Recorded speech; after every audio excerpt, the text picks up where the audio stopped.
What do you think the price of Bitcoin will be at the end of September? I have a poll here, baby dolls, that was done, and 55K to 60K plus is about 52%, and then the other part, 48%-ish, is 50K, 40K. So it seems about 50-50. We are a bit skewed though, because people active on Twitter most likely are paying attention because you're clinging on. So I don't know if that's actually the true measure. It's very hard to get these.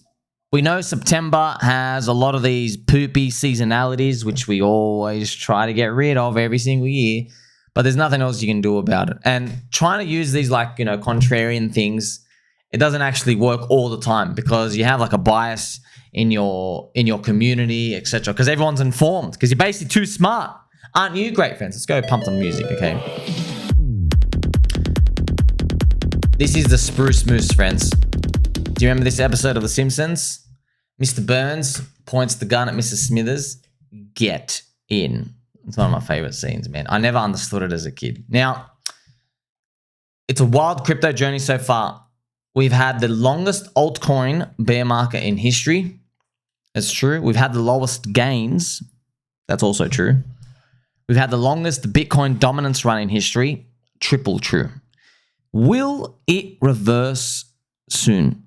I want you to think about me being here 18 hours a day. We have all these charts, all the data, all these like pieces of the puzzle and correlations, infinite time horizon, whatever. And you're still asking, is it ever going to turn around? Because once it does, you're going to have an appreciation for like when the euphoria top is in here and there's a series of waves, you're probably going to have to exercise that type of skepticism.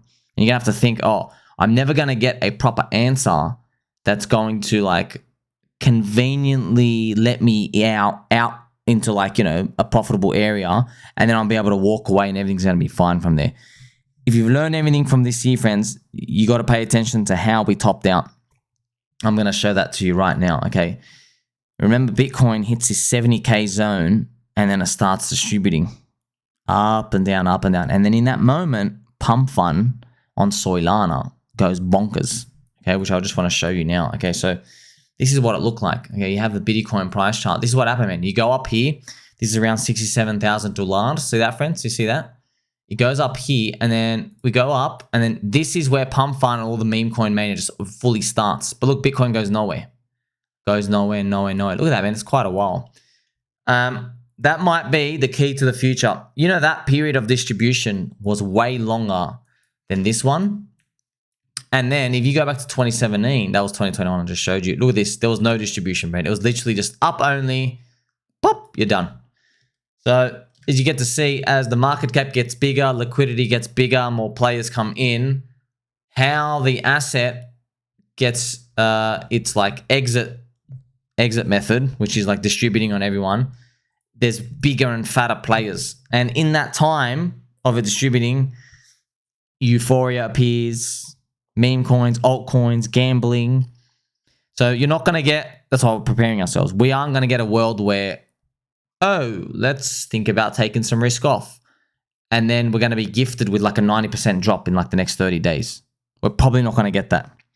We're probably going to start seeing these risky areas. And then because the waves are so thick that we're going to see like a continuous stream of like random poop that pop up and appear. Now, obviously, I would love the world where every coin just keeps going up, but actually saw this year, it's more likely people emerge new narratives and new coins. That's what's actually been happening. So instead of people just buying all the old stuff, you saw people launch, like Joe Biden coin, all these other things that appeared. People came in, their risk appetite went to like brand new coin, brand new narrative, brand new community. They want to join new communities. So I don't know how that's going to play out for the whole cycle for everything else, but it's giving you just a bit of an insight as to how these diminishing gains will occur. Because the marginal person coming in now, they don't just go to an old coin. So if you're holding old coins, you're also competing with the new cabal guys who are like, oh, let's just make a new coin and throw people in here. Because what they do is they go look at the unicorn that went up. They're like, oh, dog we've had. This is the next dog we've had.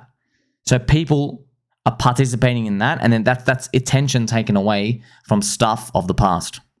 I also want to switch gears a bit, friends. This came out earlier. So you have Jordan Peterson. He's having dinner with Ben Shapiro and then Israeli Prime Minister Netanyahu, Bibi Netanyahu. And there was something that Andrew Tate, friends. Now, I don't watch Andrew Tate, but, sometimes it's a clip of him appears. And he had this one video where he talks about the Matrix. And he talks about the pre-programming, the mainstream stuff, and how you basically sell your soul.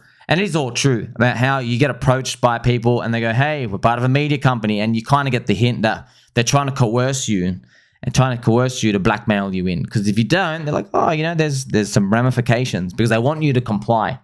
And so they'll slowly up the ante with things like, hey, we know about your secret fetish of eating roses in the bathroom, right? Which is a secret shame, as you've seen. And who can forget that, friends? Of course, this is one of our secret shames, right? Eating roses in the bathroom. And they slowly up the ante. They just want you to comply. And they want you to basically just, hey, go along with the program. Stop doing mainstream stuff. And, it's also interesting, friends. There are YouTubers. One guy I follow, Praveen. He's an Indian dude. He researches all the temples. I actually should show you him. And he researches the temples in India, all around the world. And this was insane, right? Praveen. Now, Praveen... this is him. So Praveen Mohan. Okay, so he's an actual Indian gem. This guy's like a national treasure. He goes around all the temples around India and he's found stuff like, hey, they've been drawing reptiles for thousands of years. It's interesting. Of all the humanoid forms in India, the oldest drawings are the reptiles. So he says how archaeologists, they figure out who's the oldest is they see who's the most common in all the temples and like which pictures are missing. And all these revelations and stuff coming on now. He said specifically, he went on the Danny Jones podcast, used to be Concrete podcast, right? And he said when he crossed the 1 million threshold of subscribers on YouTube, and he's got like 3 now. When he crossed 1 million, he started getting extremely community guidelined, and a lot of videos got shadow banned and deleted as soon as he hit that number. So it's almost like when you hit 1 million subs, YouTube's main base, they basically got like a turbo hypersensitive scan and they just go watch everything. Now, man, look at Praveen here. He's talking about the Nagas, powerful humanoids that lived among us. So he actually goes through and he finds all these things. This is an awesome podcast, right? Praveen. So it's kind of amazing, friends. Ancient Hindus, man, they're talking about flying ships, flying saucers. There's like advanced medical stuff. One of the temples, this is crazy. Friends, sperm, literally sperm, and like, you're going in and like, conception, like the zoom up microscopic things of sperm where you're like swimming through. Yeah, they have that drawn in the Hindu temples. And he's like, how did they have microscopes 3,000 years ago to know what we look like there? So a lot of these things get community shadow banned, which is fascinating, right? So this thing is real, man. It's happening out here. And Andrew Tate, he didn't specifically say Jordan Peterson, but he basically said many public figures had strangely changed their tune in the spotlight because they are now compromised. So we also saw Jordan Peterson, he had like a big breakdown. He was basically crying on camera multiple times. And yeah, his words have changed. Now, friends, don't really care about, what team are you supporting? What are you? I know, friends, there's a lot of evil actors out there. There are. Political power play. Man, it's been going on. This is humanity, man. This is part of one of the evil parts of humanity, the sad parts of it. However, it does make you think about how eventually, if social media is tied to crypto and you can put illegal stuff on the blockchain, they're probably going to be enticed to put a useful idiot into crypto to do something really illegal and then get public opinion to want to sweep all of crypto. Now, I hope it doesn't happen soon, but it does. It begs a question like, how long are they going to wait? Because you already know Roca Negra fans with the whole ESG index and all these other soy stuff going on, they're looking at it, man. Like, this Twitter going unhinged, it sounds like it's a paradise for us. We literally, friends, have you seen, like, you've been on Twitter? I mean, we can say whatever the hell we want. I'm like, oh my gosh, I don't think I've ever been on the internet to any platform to do this. There's always been some regulating and stuff here in the it's I hope we're early enough, right? I want you to know as well, if you look at the total crypto industry, if you just look at the dollar amounts, crypto is still not at the same level that gold was where it became a problem. So the whole crypto industry is like, 1.92 trillion. To hit gold, I mean, this is a big number. Hitting gold is around up here. All right. But maybe if we get up to the 7 to 10 trillion mark, we're going to become more of a problem. So hopefully we are on this journey together. We get to continue to stay on this journey and that we're like front running everyone else coming in. Right now, I can tell you with 100% confirmation, we're just like these sick little twisted kids on a private island. We're not that much of a threat, but there is definitely potential. I mean, you got the US president coming in, so who knows what awaits around the corner. And I found this interesting as well. Back to Bitcoin, friends. There's this giant whale man accumulating 500 BTC clips. Mr. 500, his name is, consistently adding 2 500 BTC clips every day. Let me tell you something, friends. I've seen, we've had it live here. We've done this precognition manifestation stuff. I've been speaking to you about things, and then it comes to my head basically live as I'm recording, and then I'll think of Tai Lopez. That's what happened the other day. I'm thinking of Tai Lopez, and then I come to show everything on Twitter, and then the first thing that appears on the Twitter feed was a Tai Lopez tweet from RH Max, from the Pulse Chain community. So there are things, humans, we have a bit of this precognition thing where we're kind of like, we get this like sixth sense. It's like what's coming next, but it appears in your head. You can't think about it. A lot of us like think it's manifesting. That is also possible, right? Because we don't know the full science. Do you manifest it, or is it pre-written? We don't know. Okay, so this though, I want you to know, this is inspiring because the Bitcoin maxi, the Bitcoin community, their mindset, they're manifesting the wet dream of one government hitting the panic print button and then just buying all the Bitcoin.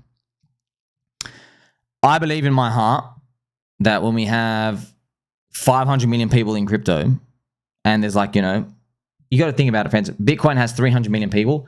There's about 15% maxis. There's about 45 million. I think if 45 million people have a wet dream like that in their mind, I think it's going to become a reality. I think they're going to manifest it. And that's exactly what you and I want. That is, because they admit that, oh crap, all our currency is a Ponzi poop. Let's print it and front run everybody dumping, and let's grab the currency for ourselves before the rest of the world does it. We could be witnessing such a thing right now. 500 BTC. Well, so we don't know, but I'm just showing you this is the insight. They'll never let you know, by the way. So that's how you know, friends. Donald Trump. I like that he likes pro-crypto, but most of these governments, they're full of crap. Because if you really want a Bitcoin, bro, you don't tell the world you're going to buy it. You buy, and then you go tell them you've bought. So that's pretty much how it is, okay? So I think that's where we're leaning towards. We're leaning towards this world where one country, I don't know who it's going to be. Could be Argentina, could be Japan. I don't know what it is. Someone out there, they're going to capitulate.